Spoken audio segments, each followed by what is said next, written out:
Hello?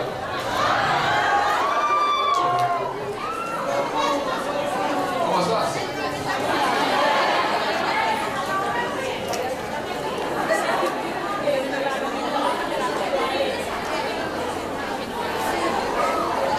Please everybody sit.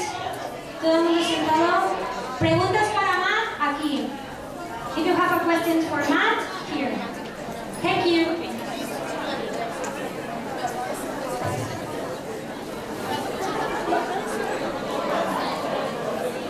Don't be shy. Hello. Thank you. I have two questions. Okay. One, what is the best and the worst of Alaric? The best and the worst of what? The best of the character of Alaric Horseman. The best and the worst for Alaric Salt. Well, that's quite a lot of ground to cover in that question. The best and the worst for Alaric Salt. Well, I mean, I think what's happening now in season 3 is certainly the most exciting. The most exciting thing for Alaric in terms of what's happening. And for me as an actor, it's the most fun to play what's happening now. I mean, I think for me the best for Alaric was season 1. The worst for Alaric is now season 3, and everything in between. So, I don't know if that answers your question. And second, if you could, like an actor, if you could choose any movie character of your story, which one? Red Butler? Who? Red Butler? I was going to say Lawrence of Arabia. No? Okay, No. thanks. Sure. I'm not sure I understood your question. Next question. Stop. Welcome to Barcelona, Matt Davis. Hi. Hello. My question is: after 3 seasons of being a vampire hunter, you're finally one of them. As an actor, have you asked your vampire partners how to make the face, and how did it feel to get the makeup in the eyes and everything? It was great. The most fun was when I had my teeth fitted. So they take a mold of your teeth, and then they build your fake teeth around that. It's hard to act with that. Is it like a handicap or acting like with teeth that are not your own? Yeah, no, I only had the one scene where I had to wear them when I'm feeding on Bonnie. That's the only time I've worn them, I think. But it was, you know, the story was moving so quickly, and I was also shooting this pilot at the same time, that I didn't have a lot of time to think about it. And when we actually shot that scene between Bonnie and I found myself a little off guard and surprised in the sense that it really was dawning on me. I thought, holy shit, you know, Alaric he's turned, and it really caught me off guard. But you know, for me, it's all about surrendering to the moments of the scene and just kind of letting it happen, and then I observe what's happening as it's going on. But in terms of what's to come, I'd have to see what the next storylines are and prepare from a different perspective. But it was to me, it was fun. It's like, you know, you realize also as an actor, you realize being able to play a vampire is an exciting opportunity regardless. Thank you very much. Thank you. Hey. Yes. Hey, I read one of your interviews, and you said that you like playing the bad guy, like when close to control of your body. Right. At the end of this interview. So, do you like playing the bad Alaric now? What's the best? Playing bad guys is infinitely more fun than playing good guys, because there's something about enjoying being bad. There's just no, the conflict is not there. I mean, for me, playing Alaric, he's always been conflicted about whether he's lying to Jenna, or whether he's a good guardian, or whether he's a good teacher. So for me, being able to have played Klaus briefly, or play the bad side of Alaric is so much more fun, because that just clears the deck of any sort of conflict, and you can just enjoy being sadistic. Okay, I have another question. Yeah. We all love the relationship, the friendship between David and Alaric, and now that Alaric is the bad guy, do we have any chance to see this friendship again? You know, it's hard to say. I can't answer that question directly because I don't want to spoil anything. But I am excited to see the future from season 4 for all the characters. And David and Alaric will be friends forever, no matter what. No matter what.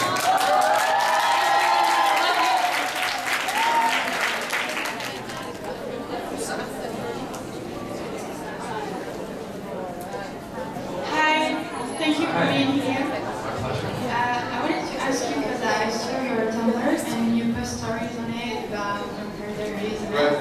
Are you planning to write a book or something? I don't know. Yeah, I don't know, maybe. I kind of feel like Twitter is my book. I know, I've never been a writer until I started getting on Twitter, so it's a new discovery for me that I enjoy. But I enjoy, it's not that I enjoy writing so much as I enjoy the interaction. So I don't know if writing a book would be the same as writing on Twitter. There's something about the immediacy, the spontaneity of Twitter, and the rush of posting something and seeing the reactions to it that I enjoy. That I don't know if you get just by writing a book. I don't know if I have that kind of patience anyway. My attention deficit disorder is. I'll be the first to buy this book. Pardon? I'll be the first to buy this book, by the way. Oh well, thank you. Yes, if I were to write a book, I would hope that you'd be the first to buy it. Thank you. Thank you. Hi, Matt. Hi. Hi. My question is, what was for you the main difference between acting like Psycho Alaric and Psycho Klaus? If there was a difference. I think there is a difference in perspective. When playing Klaus, it was for me a question of understanding the deeper motivations of a character who has seen the evolution of the human race from the beginning of time. For me, Klaus was, from what I read about Klaus and my understanding of the character, he was just ancient beyond ancient. And so for me, it was, Klaus, for me, was, he enjoys the cat and mouse games. So he toys with people, he enjoys toying with people. I think he also has a broken heart, motivated by Catherine at the time, in my own world, not necessarily on the script, but I think he was motivated by hurt, by a broken heart on many levels, and also tempered in just the timelessness. And how does one enjoy being in a more, where bad Alaric is much more determined in terms of exterminating vampires. So the motivations between the two are very different. Klaus is much more fun to play because Klaus is sadistic and twisted, where the evil Alaric is just much more goal-oriented in terms of exterminating vampires because they're bad, even if that means he himself has to die. But being evil Alaric is equally fun because he's finally empowered, and he can kick everyone's ass if he needs to, and he enjoys it. But they are very different, even though they are both sort of. Thank you so much. Sadistic. Thank you. We love you. I hope that answered your question. Thank you. I wish you could say all this in Spanish, but I'm Italian, so if you can talk in Italian, it's perfect for me. Oh, sure. Hi, I would like to see today a different dance because during the show we saw demon dance, but today I would like to see a restaurant dance. Is it possible, please? It's a good question, but I'm not nearly drunk enough to.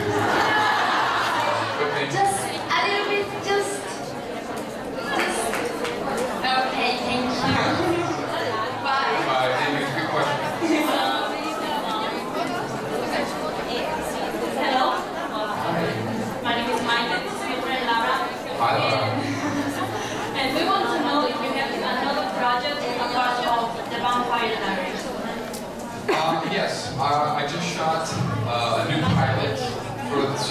network that may or may not get picked up to go to series. But I'm waiting to hear, and I should know within days, if not a week or so.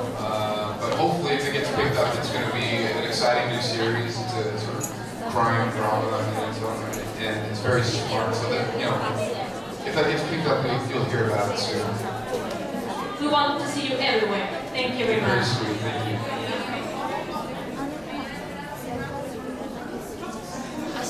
I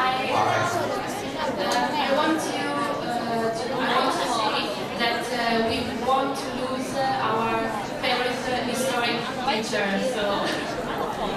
Well, he'll be around. And what? One way or another. And I'm Italian. Great. Congratulations. Can you tell us if there will be a future for your character in the next season? There is a future.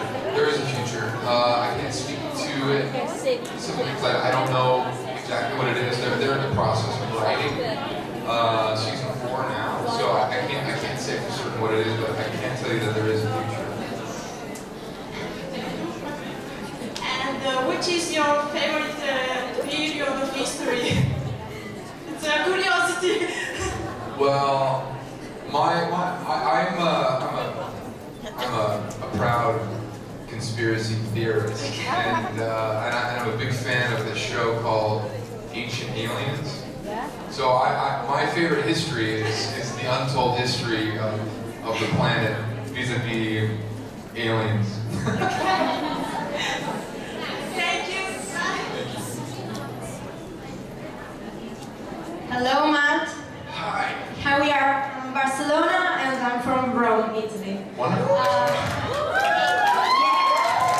My question for you is, your character passed through many different situations, from husband to vampire hunters and teacher, and now this relation with Elena and his brother.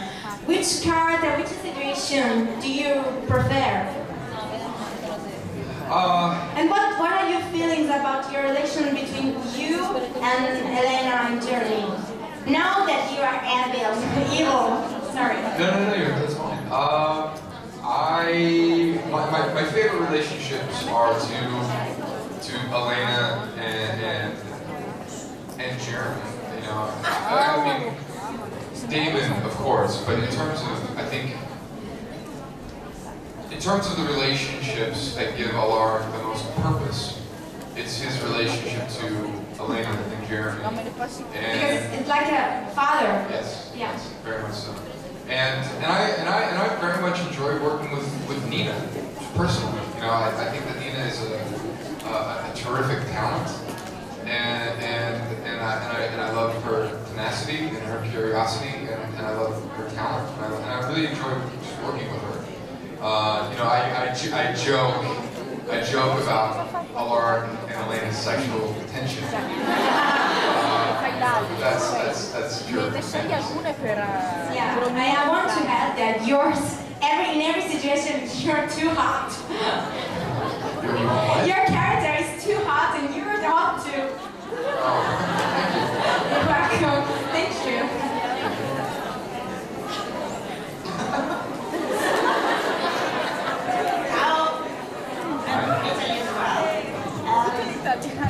So since you are a great teacher in the series, were you maybe inspired by a professor of yours in the past, or is it just your idea of being a teacher that inspired you? Yeah, I think that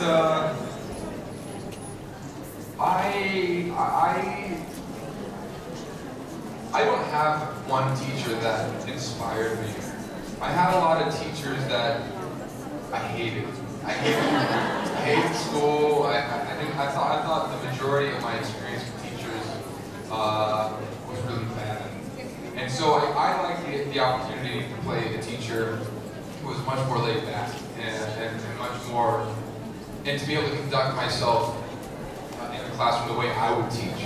And I like teaching. I think I'd be a good teacher if that's what I do. So, what am I boring you? No, it's gonna go to the bathroom.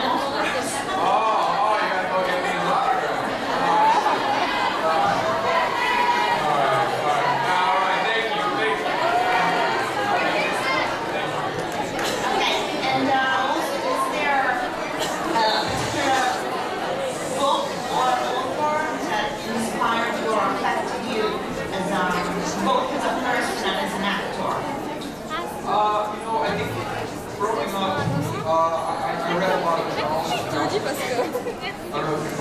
Yeah, no.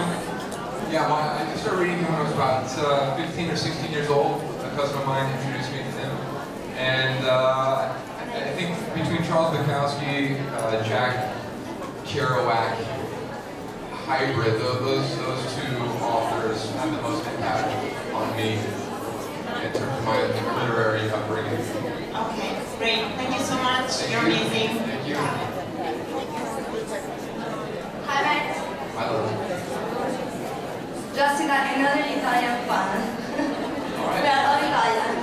And I have a question, but I don't know if it's too personal for you. I don't want to be. I'm not gay. I want to know what's the meaning of Ernesto Riley and why did you choose this name? So Ernesto is a name, Italian name. All right. Here's the story behind Ernesto Riley. When I came to Los Angeles to work as an actor, I was very fortunate and started working right away. But it was almost too soon because I hadn't been able to understand what I wanted to create as an actor. But when I started working, they needed to register my name with the union, with SAG. And I just gave them my name, Matt Davis, which is adequate, but it's certainly not, in my mind, the sort of movie star name that I would have liked. And so I have always sort of been playing with the notion of having, what would be my name? Like, if I could come up with a name, what would that be? What would be, if I had an alter ego, what would that be? And I was toying with that for years, playing with different names, and somehow I came across Riley. I don't know where Riley came from. The only thing I can come up with for Ernesto is Ernest Hemingway, and the importance of being Ernest by Oscar Wilde. And then the notion that I thought all my favorite actors, all the greatest actors, last name ends with an O. You've got Marlon Brando, Al Pacino, Robert De Niro, Benicio del Toro. All Italian.